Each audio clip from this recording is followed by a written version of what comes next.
उमा महेश्वराय नमः। आप सभी का हमारे YouTube चैनल पर हार्दिक स्वागत है। आज सोमवार के दिन सुने उमा महेश्वर व्रत की महिमा। इसके पालन से शारदा को शिवलोक की प्राप्ति तथा सतकथा। आनर्त देश में वेदरथ नामक एक ब्राह्मण थे। उनका जन्म उत्तम कुल में हुआ था। वे स्त्री पुत्र से संपन्न और विद्वान थे। ब्राह्मण की एक कन्या हुई जिसका नाम शारदा रखा गया। वह रूप और शुभ लक्षणों से सुशोभित कन्या जब 12 वर्ष की हुई तब उसे पद्मनाभ नामक एक प्रौढ़ ब्राह्मण ने मांगा। पद्मनाभ जी की पत्नी मर गई थी। वे बड़े धनी, शांत और राजा के मित्र थे। पिता ने उनकी याचना भंग होने के भय से अपनी कन्या उन्हें दे दी। दोपहर में विवाह करके पद्मनाभ जी ससुराल में सायंकाल होने पर संध्योपासना करने के लिए एक सरोवर के तट पर गए। वहां विधि पूर्वक संध्योपासन करके जब लौटने लगे तब अंधकारपूर्ण मार्ग में एक सांप ने उन्हें काट लिया। इससे उनकी मृत्यु हो गई। विवाह करने के पश्चात सहसा उनकी मृत्यु होने पर भाई बंधु रोने और विलाप करने लगे। सास, ससुर और वह कन्या सभी शोक में डूब गए। भाई बंधु मृतक का दाह संस्कार करके अपने अपने घर लौट गए। विधवा शारदा पिता के ही घर में रह गई। एक दिन नैद्रु नाम वाले कोई अंधे मुनि अपने शिष्य का हाथ पकड़े हुए शारदा के घर पर आए। मुनि बहुत वृद्ध हो गए थे। जिस समय वे घर पर पधारे शारदा के भाई कहीं बाहर चले गए थे। अतः शारदा ही उनके समीप आई और इस प्रकार बोली, महाभाग, आपका स्वागत है। इस पीढ़े पर बैठिए। आप मुनिनाथ को मेरा नमस्कार है। आज्ञा दीजिए, मैं आपका कौन सा कार्य करूं। यूँ कहकर शारदा ने बड़े भक्ति भाव से मुनि के पैर धुलवाए और पंखे से हवा करके उन्हें संतुष्ट किया। थके मांदे मुनि को पीढ़े पर बिठाकर उन्हें विधि पूर्वक स्नान कराया और जब वे देव पूजा करके सुख पूर्वक आसन पर बैठे तब उन्हें आदर पूर्वक उत्तम अन्न भोजन कराया। भोजन करके तृप्त हो जाने पर वे मुनि आनंद से परिपूर्ण हुए। तब अंध मुनि ने उस कन्या के लिए उत्तम आशीर्वाद दिया, भद्रे, तुम पति के साथ विहार करके सर्वगुण संपन्न श्रेष्ठ पुत्र प्राप्त करो और संसार में बड़ी भारी कीर्ति पाकर देवताओं के प्रसाद की अधिकारिणी बनो। अंध मुनि के द्वारा कहे हुए इस वचन को सुनकर शारदा बहुत विस्मित हुई और हाथ जोड़कर बोली, ब्राह्मण, आपका वचन सदा सत्य होता है, कभी झूठ नहीं होता, परंतु ये मुझ अभागिनी के लिए कैसे सफल होगा। मैं विधवा हूँ। आपके इन आशीर्वादों की पात्र कैसे हो सकूंगी। मुनि बोले, सुबह मुझ अंधे ने तुझे न देख सकने के कारण तुम्हारे लिए जो कुछ कहा है उसे मैं अवश्य सिद्ध करूंगा। तुम मेरी आज्ञा का पालन करो। यदि तुम उमा महेश्वर नामक व्रत करोगी तो उसके प्रभाव से शीघ्र ही कल्याण भागिनी होगी। शारदा ने कहा, ब्राह्मण, आपके बताए हुए दुष्कर व्रत का भी मैं यत्न पूर्वक पालन करूंगी। मुझे ये व्रत और उसका विधान विस्तार पूर्वक बताइए। मुनि बोले, चैत्र अथवा मार्गशीर्ष मास के शुक्ल पक्ष में शुभ दिन को इस व्रत का प्रारंभ करना चाहिए। अष्टमी, चतुर्दशी, अमावस्या अथवा पूर्णिमा को विधि पूर्वक संकल्प करके प्रातः काल स्नान करें। देवताओं और पितरों का तर्पण करके अपने घर आकर एक सुंदर मंडप बनावे जो चंदोवे आदि से अलंकृत हो। उसे फल, फूल, पल्लव और बंधनवारों से सजावे। बीच में 5 प्रकार के रंगों से कमल का चिन्ह अंकित करें। उसके मध्य भाग में धान अथवा चावलों की राशि करके उसके ऊपर कुशा रखें और उस कुशा के ऊपर जल पूर्ण कलश स्थापित करके उसके ऊपर रंगा हुआ वस्त्र रखें। वस्त्र के ऊपर सोने की 2 प्रतिमाएं जो शिव पार्वती के प्रतीक हैं स्थापित करें। तत्पश्चात भक्ति भाव से अपनी शक्ति के अनुसार विस्तार पूर्वक उनकी पूजा करें। पंचामृत से स्नान कराकर फिर शुद्ध जल से नहलावें। एकादश रुद्र मंत्र का जप करके 108 बार नमः शिवाय इस पंचाक्षर मंत्र से अभिमंत्रित करें। फिर सिंहासन पर उन प्रतिमाओं को पधराकर पूजा करें। बुद्धिमान पुरुष स्वयं धुले हुए श्वेत वस्त्र धारण करके शुद्ध आसन पर बैठें। पीठ को अभिमंत्रित करके प्राणायाम करें। भगवान शिव के आगे हाथ जोड़कर यूँ संकल्प पढ़ें। मेरे सैकड़ों जन्मों में जो भयंकर पाप संचित हुए हैं, उन सबका विनाश करने के लिए मैं शिव की पूजा आरंभ करता हूँ। सौभाग्य, विजय, आरोग्य, धर्म और ऐश्वर्य की वृद्धि तथा स्वर्ग एवं मोक्ष की सिद्धि के लिए मैं शिव जी की पूजा करूँगा। इस प्रकार संकल्प बोलकर मनुष्य एकाग्रता पूर्वक यथा योग्य अंग न्यास करके शिव और पार्वती का ध्यान करे। अपने हृदय कमल की कर्णिका में जगत के माता पिता शिव पार्वती का ध्यान करके तत्संबंधी मंत्रों का जप करें। जप के पश्चात बाह्य पूजन प्रारंभ करें। दोनों सुवर्ण प्रतिमाओं में शिव पार्वती का आवाहन करके उनके लिए आसन आदि दें। फिर इन मंत्रों के द्वारा उन्हें अर्घ्य दें। तीनों लोकों को वर देने वाले देवताओं में सबसे श्रेष्ठ पार्वतीनाथ, आपको नमस्कार है। त्र्यंबकेश्वर महादेव, आपको नमस्कार है। ये अर्घ्य ग्रहण कीजिए। शरणागतों का भय दूर करने वाली देव देवेश्वरी जगदम्बिके, वरदायिनी शिवे, शिवप्रिये, आप ये अर्घ्य स्वीकार कीजिए। इस प्रकार 3 बार कहकर मनुष्य एकाग्रचित्त हो उन्हें अर्घ्य दे। फिर विधि पूर्वक गंध, पुष्प, अक्षत, धूप और दीप आदि उपचारों को चढ़ावे। खीर के साथ घी में तैयार किया हुआ नैवेद्य अर्पण करें। तत्पश्चात मूल मंत्र द्वारा 108 बार हविष्य को आहुति दें। फिर नैवेद्य हटाकर धूप आरती करके तांबुल अर्पण करें और मन को एकाग्र करके नमस्कार करें। इस प्रकार उपचार से पूजा करके ब्राह्मण दंपति को भोजन करावें। इसी प्रकार सायंकाल की पूजा करके ब्राह्मण की अनुमति ले रात में मौन भाव से दूध में तैयार किया हुआ हविष्य भोजन करें। इस प्रकार विद्वान पुरुष 1 वर्ष तक दोनों पक्षों में इस व्रत का पालन करता रहे। वर्ष पूरा होने पर व्रत का उद्यापन करें। शतरुद्री का पाठ करते हुए दोनों प्रतिमाओं को जल से स्नान करावें। आगमोक्त मंत्रों से शिव पार्वती की भली भांति पूजा करें। अंत में वस्त्र, सुवर्ण और प्रतिमा सहित कलश सदाचारी आचार्य को देकर ब्राह्मणों को भोजन करावें। उनका भी यथाशक्ति स्वागत सत्कार करके उन्हें गौ, सुवर्ण और वस्त्र आदि की दक्षिणा दें।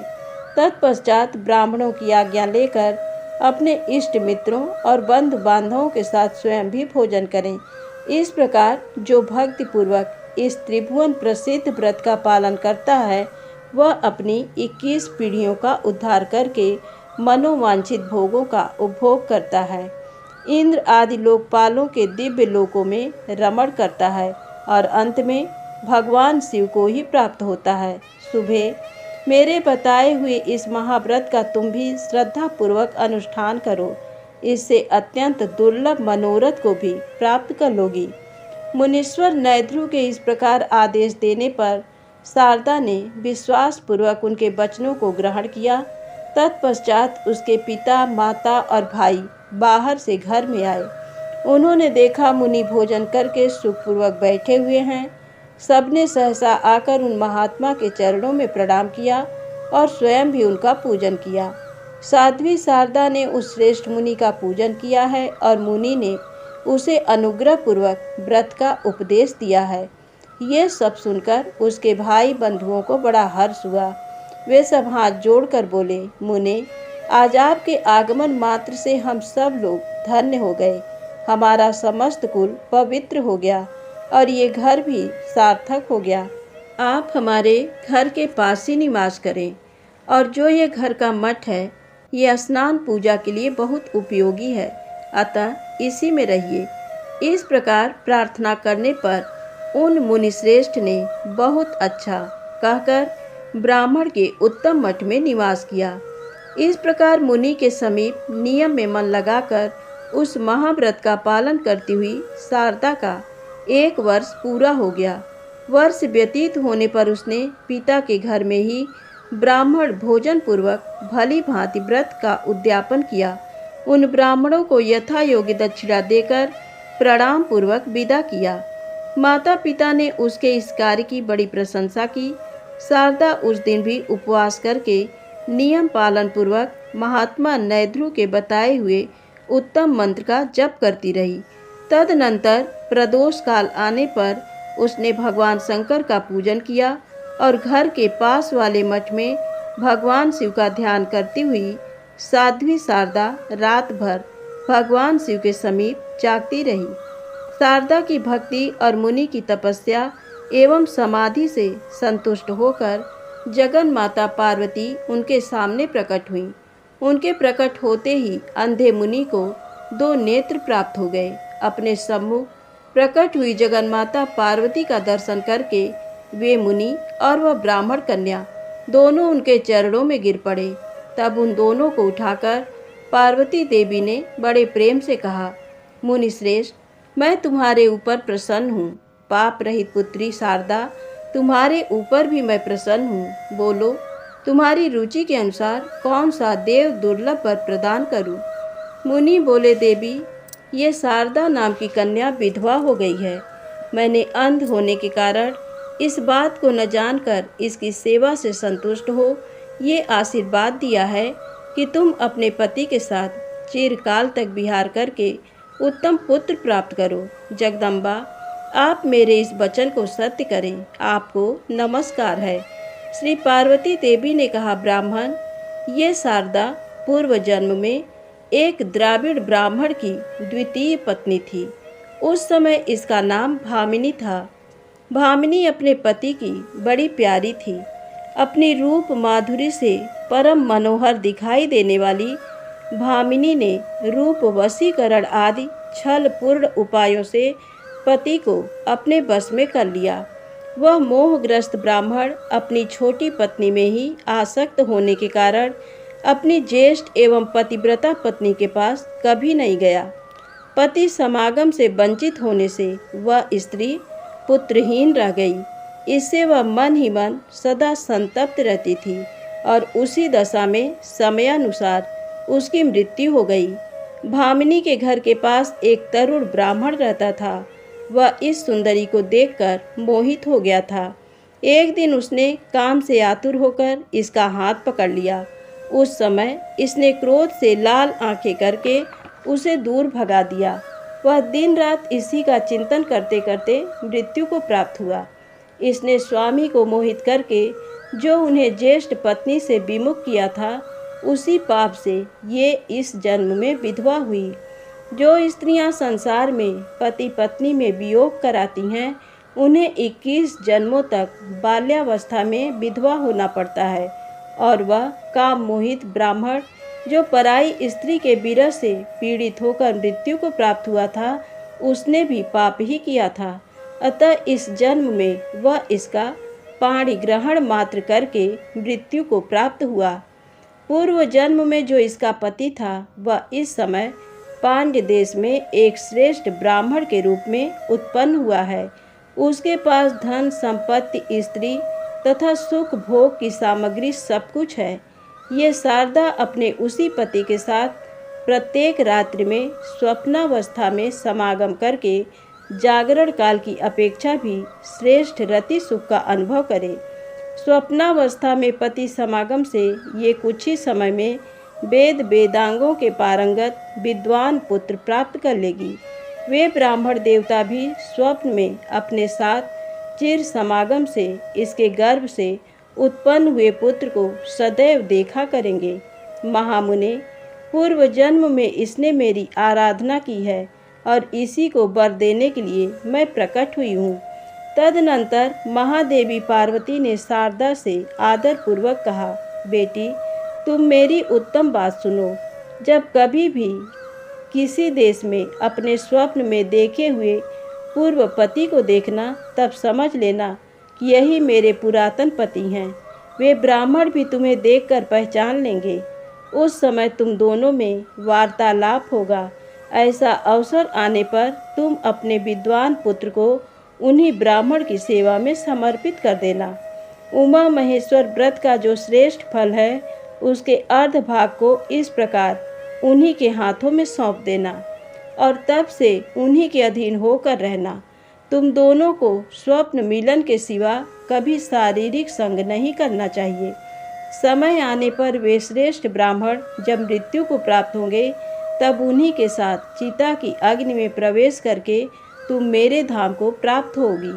ऐसा कहकर जगन माता पार्वती अंतर्धान हो गईं।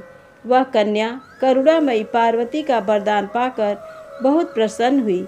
रात्रि व्यतीत होने पर नूतन नेत्र पाए हुए धर्मज्ञ मुनि ने उसके माता पिता से एकांत में सब बात बताई।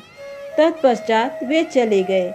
इस प्रकार कुछ दिन बीतने पर शारदा ने स्वप्न में पति का समागम प्राप्त किया। पार्वती देवी के वरदान से उसके गर्भ रह गया। उस विधवा को गर्भवती हुई सुनकर सब लोग व्यभिचारिणी कहकर उसे धिक्कार देने लगे। उसके मरे हुए पति के जाति भाइयों ने जब ये असह्य बात सुनी तब वे सब लोग शारदा के पिता के घर आए। गांव के बड़े बूढ़े पंडित भी आए। सब ने कुल के वृद्ध पुरुषों के साथ बैठकर गोष्ठी की। लज्जा से नतमुख हुई गर्भवती शारदा को बुलाकर कुछ लोग बड़े क्रोध में भरकर उसे डांटने लगे। कुछ लोगों ने उसकी ओर से मुंह फेर लिया। कुछ निर्दयी वृद्धों ने अपना निर्णय इस प्रकार व्यक्त किया, ये पाप बुद्धि वाली कन्या दोनों कुलों का नाश करने वाली है। इसके केस मुड़वाकर नाक और कान काट दिए जाएं और इसे कुल और जाति से बहिष्कृत करके गांव से बाहर निकाल दिया जाए। ये सुनकर सब लोग ऐसा ही करने को तैयार हो गए। इसी समय सबको आकाशवाणी सुनाई पड़ी। इस कन्या ने ना तो कोई पाप किया है, ना कुल में कलंक लगाया है और ना इसके पातिव्रत्य का भंग ही हुआ है। ये सदाचार परायणा स्त्री है। इसके बाद जो लोग भी इसे कुलटा या व्यभिचारिणी कहेंगे उन पाप मोहित मनुष्यों की जीवा तत्काल विदीर्ण हो जाएगी। इस प्रकार आकाशवाणी सुनकर उसके माता पिता आदि सब लोगों को बड़ा हर्ष हुआ। कुछ अविश्वासी मनुष्य बोल उठे, ये आकाशवाणी झूठी है। इतना कहते ही उनकी जिह्वा दो टूक हो गई। फिर तो सब जाति भाई बंधु बांधव स्त्रियां और बड़े बूढ़े साधु साधु कहकर शारदा की प्रशंसा करने लगे। कुल की स्त्रियां प्रसन्न हो गई।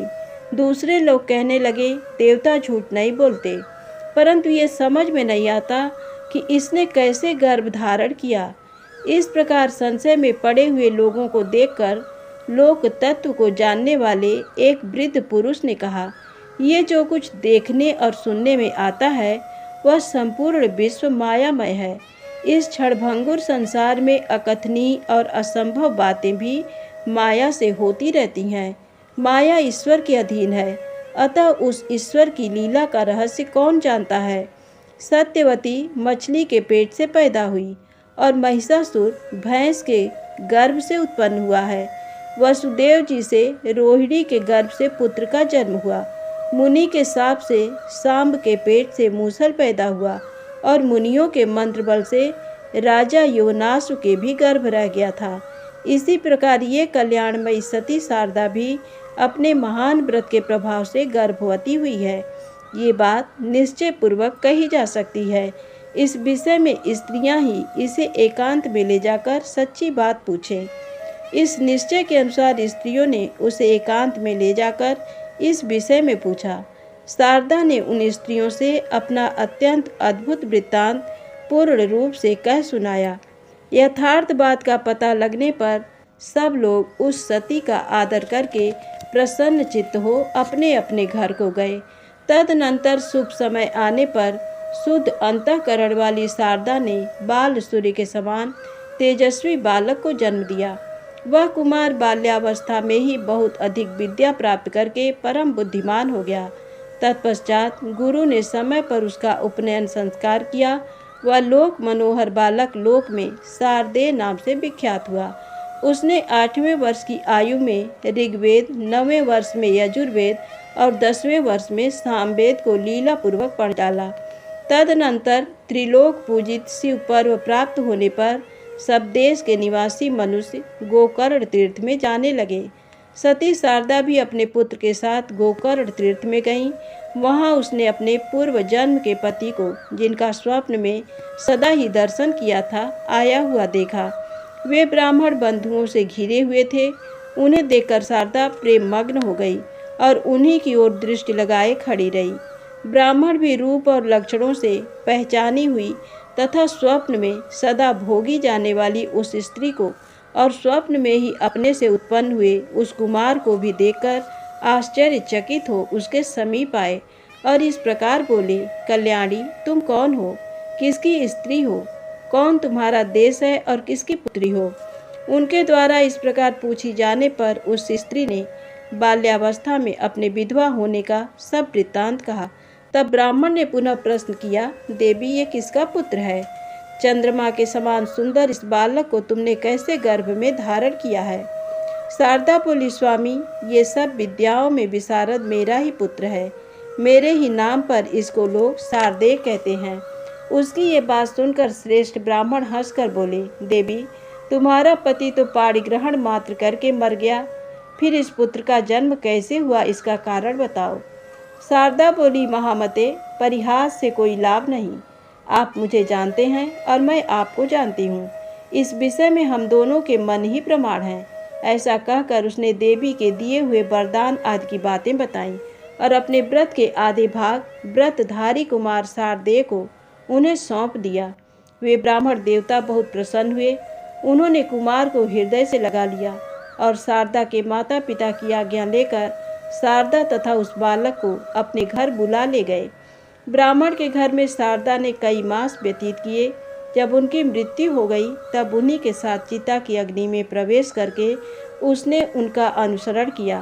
फिर भी दोनों दिव्य दंपति होकर दिव्य विमान पर बैठे और भगवान शिव के लोक में चले गए। इस प्रकार ये पवित्र उपाख्यान मैंने सुनाया, जो पढ़ने और सुनने वालों को भोग और मोक्ष प्रदान करने वाला है।